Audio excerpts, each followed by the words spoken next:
And then another part of this whole Brazil, this recent UFO crash, quote unquote crash in Brazil, is this thing right here.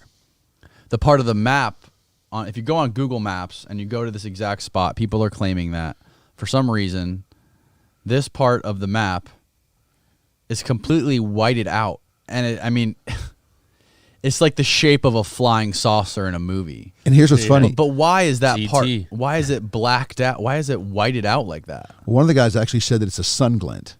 But what's interesting like is it's a shiny roof. It's being reflected, but you can see there's kind of a flare. no, it looks to me like it was cut out of there somehow. Like it's been digitally. Yeah, like they cut it out. Yeah, literally. Yeah, because of the pixelation. If it was if it was like a lens flare or a reflection from a bright shiny roof or something, it would be kind of like those upper edges. It would be like a kind of a blurred edge, not a pixelated edge with a shadow around Looking like it was cut, literally.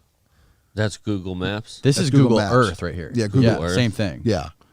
Now Google Earth, you can see more And topographical. that's where they're saying that the crash is at? This is exactly where they're saying the crash was at, yeah. Right in Fragoso. In That's Rio. just outside of Rio, yeah. Right outside of Rio, yeah. So I don't know how the fuck to explain that either. Well, I'll tell you what's kind of funny. And if you look at the shape of that cut, and you look at the shape of the one that the pilot in the Navy is chasing, they look very similar.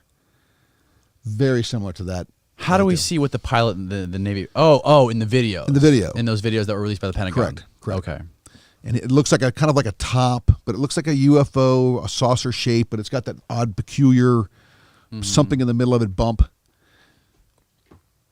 Yeah, that's super strange. And is this... I don't know if this has been seen anywhere else on Google Maps. A blip like this. Has it? They talk about this. They talk Okay. about this in great detail. But again, because they don't really have a whole lot to look at or to talk to. Who was talking about it again? This was somebody on YouTube that Okay. pulled this up. And I'll send you the link to it. Okay.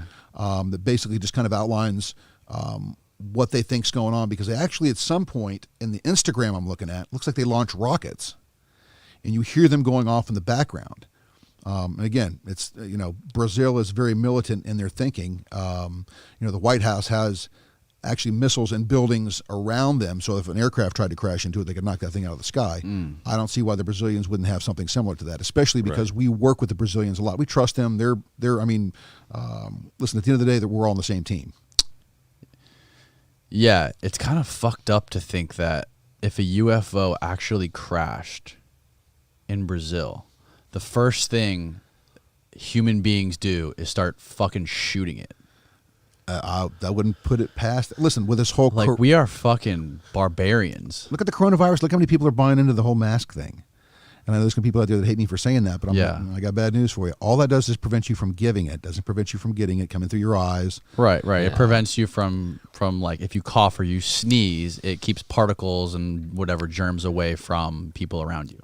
And again, looking at this, it was supposed to be 2.2 million people that were going to be killed, and I think I'm sure in looking at some of the information I've seen on the virus, I actually saw where Pennsylvania, the hospital there, had to deduct 200 people that they said that had died from coronavirus that didn't die. So I'm sure there's some skewed numbers out there. I see that some of the hospitals are getting subsidized by the federal government if they have got a lot of coronavirus patients there. Yeah, I read that somewhere too in like Mexico that they're getting paid if they report Absolutely. like high numbers of that. Well, no, every hospital is getting paid. If you have a death from coronavirus, it's something to the effect of like $30,000 versus a regular death is like $8,000. Wow. So if someone's sick and a hospital reports that as a COVID, they get 30 to like 10 times the amount of money they would have normally got from the government. And that's kind of that's why the numbers are skewed. Nobody knows. Nobody No. really knows any of these numbers. 90,000 people have died. I'm like, listen, I don't want one person to die. I think when you start going back and looking at it also, that a large percentage of these are these retirement facilities. Yeah. So there's currently 1.6 million cases in the U.S. and today, as of today's Memorial Day, the 25th, and there's 97,600 deaths total. So almost 100,000. And like I say, I don't want to see anybody die, but it certainly isn't 2.2 million people. Yeah. Right. That came out. And again, most of the people that are dying are people who have had high blood pressure. They suffer from all kinds of health issues. The average age of death from this is higher than the average age of mortality in the U.S. Period. Absolutely, absolutely. Well, Yeah, even it's when insane. it first broke out, I went to the CDC, and I was looking at influenza last year, and they showed 34,000 people died, and about 900,000 people were admitted to the hospital. Right. At this point, I think we were just approaching on this side of the bay with the virus about 30 or 35,000. But at the time, I said, listen, it's no different than what was taking place last year. And oh, by the way, if you're not practicing clean hygiene by washing your hands and Right, doing you all should the have been Right, doing this right. a long time yeah. ago. Well, I went to the gym the other day, and I laughed because when I walked inside, the guy wanted to take my temperature, and I said, Bob, let me ask you this: how many times have you had a fever and felt like going to the gym? And he goes, well, I don't want to get out of my house. I said, exactly. Yeah. And he goes, listen, it's just we're going through the stages. We have a lot of elderly people also that under the sneaker program. I think it's called Blue Sneakers for the elderly. What is it? Silver sneakers. And they are allowed to come into the gym, and these are much older people, and I would probably say Oh, okay. That's anybody at that age could be at risk. But they again, shouldn't be in there. I wouldn't say, listen, again, if you don't feel good, don't come in. If you Right. feel fine, come on down to the gym and train. Right. Get back to where it was. Right. I mean, the problem is people don't like to follow other people's rules, and at the end of the day, it's these private businesses. If they want to take your temperature or if they want you to wear a mask, You got to do it. they have the right to fucking tell you to do that. Sure. Go to another gym if you don't want to do it. Absolutely. I mean, people just want to like bitch and complain like it's my constitutional right to come into your gym or to shop at your store. No, it's not. No.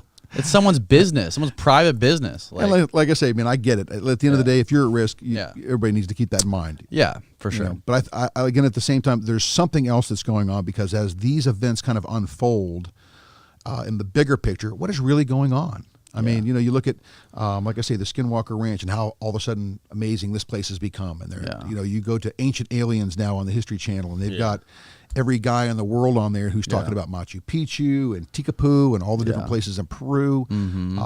They just found some skulls out there that don't have a Sagittarius line, which separates the center of the skull.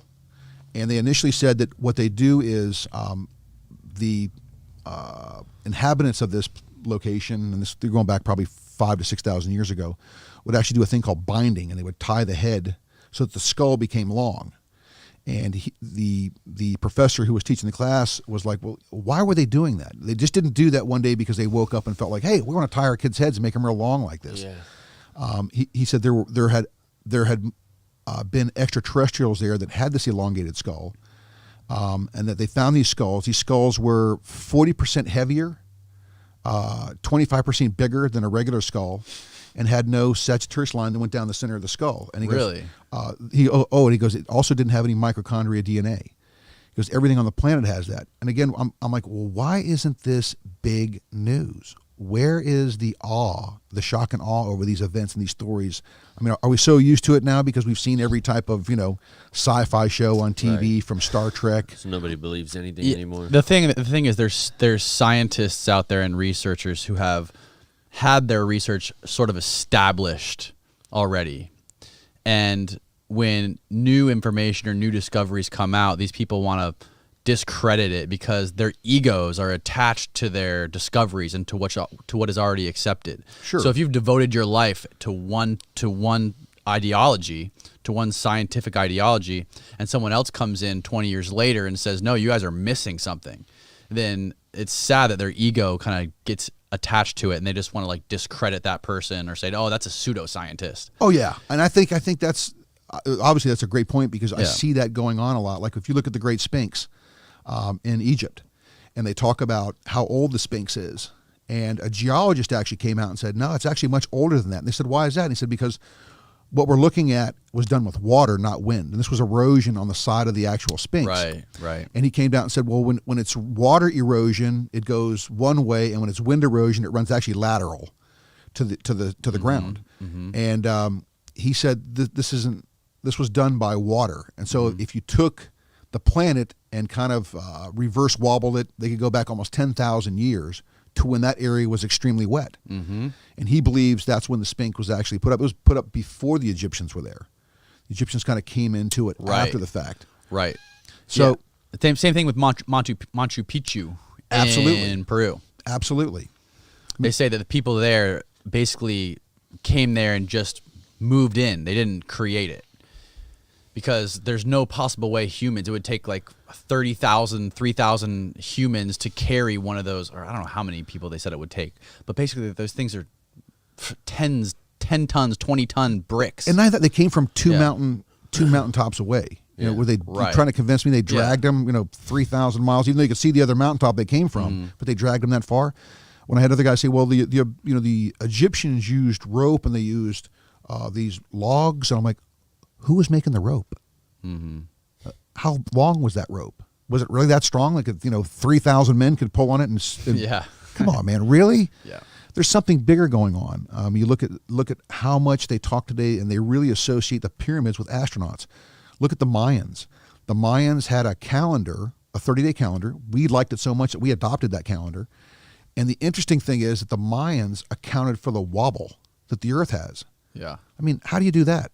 How do you understand there's a wobble when you don't get off the planet? So there's something else that's going on. Why are there pyramids? There's more pyramids in South America than all of Egypt. There's about 10,000 pyramids to South America. And South America had no contact with Egypt. How did they know to make that same type of building? Right, the same design. The same design. It's using, whether this was to generate power or it was to communicate or it was set up as a, hey, this is the time of year that we were going to plant wheat. The summer solstice is here, and marks those because many of the buildings do mark those. The summer solstice, when it's time to plant, when it's not time, the wet season. And yet everyone wants to take it off that these savages out here that have these, bows and arrows and rocks they chipped out of it, put these things up.